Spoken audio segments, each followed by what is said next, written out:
So then you go and you adopt an apprenticeship, roughly speaking, and then you become, at least you become something. And when you're something, that makes the world open up to you again. You know, like if you're a really good plumber, then you end up being far more than a plumber, right? You end up being a good employer. Not that plumbers, I'm not putting plumbers down, it's like more power to plumbers. They've saved more lives than doctors. You know, if you're a really good plumber, well then you have some employees, you run a business, you train some other people, you enlarge their lives, you're kind of a pillar of the community, you have your family. Once you pass through that narrow training period, which narrows you and constricts you and develops you at the same time, then you can come out the other end with a bunch of new possibility at hand. And Jung talked about that. He thought that part of the proper path of development in the last half of life was to rediscover the child that you left behind as you were apprenticing. And so then you get to be something and regain that potential at the same time. Very, very smart. Well, he was very, very smart, so that's very wise. Sacrifice. You get to pick your damn sacrifice. That's all. You don't get to not make one. You're sacrificial whether you want to be or not. That's a good thing to know as well. So even though it's rather, you know, it's a rough thing to figure out. And you might say, well, of course, you know, that underestimates the degree to which there's systemic oppression, etc., and the vagaries of fate. It's like it doesn't underestimate it. It's not the point. The point is your best strategic position is, how am I insufficient and how can I rectify that?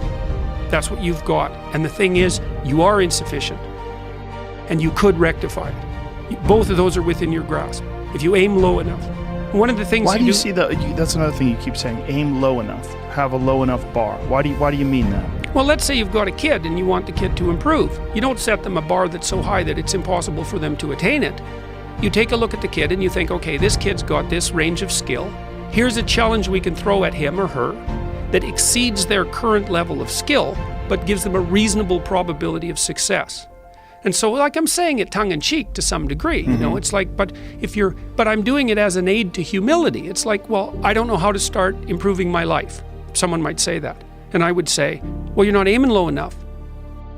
There's something you could do that you are regarding as trivial, that you could do, that you would do, that would result in an actual improvement. But it's not a big enough improvement for you, so you won't lower yourself enough to take the opportunity. Incremental steps. Yes. So this is also what is achieved through exercise. It's one of the most important. Yeah.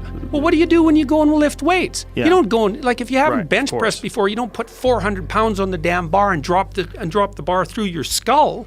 Right. You know, you think, look, when I started working out when I was a kid, I was weighed about 130 pounds and I was 6'1". I was a thin kid and I smoked a lot. I wasn't in good shape. I wasn't in good physical shape. And I went to the gym and it was bloody embarrassing, you know, and people would come over and help me with the goddamn weights. Here's how you're supposed to use this. You know, it was humiliating. And maybe I was pressing 65 pounds or something at that point, you know, but what am I going to do? I'm going to lift up 150 pounds and injure myself right off the bat? No, I had to go in there and strip down and put my skinny goddamn self in front of the mirror and think, son of a bitch, there's all these monsters in the gym who've been lifting weights for 10 years and I'm struggling to get 50 pounds off the bar. Tough luck for me, but I could lift 50 pounds. And it wasn't very long until I could lift 75. And well, you know how it goes. And I never injured myself when I was weightlifting. And the reason for that was I never pushed myself past where I knew I could go. And I pushed myself a lot. You know, I gained 35 pounds of muscle in about 3 years in university. I kind of had to quit because I was eating so goddamn much I couldn't stand it. I was eating like 6 meals a day. It was just taking up too much time. But there's a humility in determining what it is that the wretched creature that you are can actually manage. Aim low.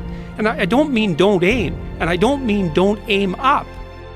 But you have to accept the fact that you can set yourself a goal that you can attain, and there's not going to be much glory in it to begin with. Because if you're not in very good shape, the goal that you could attain tomorrow isn't very glorious. But it's a hell of a lot better than nothing, and it beats the hell out of bitterness, and it's way better than blaming someone else. It's way less dangerous. And you could do it. And what's cool about it, there's a statement in the New Testament. It's called the Matthew Principle, and economists use it to describe how the economy in the world works. To those who have everything, more will be given. From those who have nothing, everything will be taken. It's like what's very pessimistic in some sense, because it means that as you start to fail, you fail more and more rapidly. But it also means that as you start to succeed, you succeed more and more rapidly. And so you take an incremental step and, well, now you can lift 55 pounds instead of 52.5 pounds. You think, well, what the hell's that? It's like, it's one step on a very long journey. And so it starts to compound on you. So a small step today puts you in a position to take a slightly bigger step the next day. And then that puts you in a position to take a slightly bigger step the next day. And you do that for 2 or 3 years, man, you're starting to stride. You should be a monster. You know, because everyone says, well, you should be harmless, virtuous. You shouldn't do anyone any harm. You should sheath your competitive instinct. You shouldn't try to win. You know, you don't want to be too aggressive. You don't want to be too assertive. You want to take a back seat and all of that. It's like, no. Wrong. You should be a monster, an absolute monster. And then you should learn how to control it.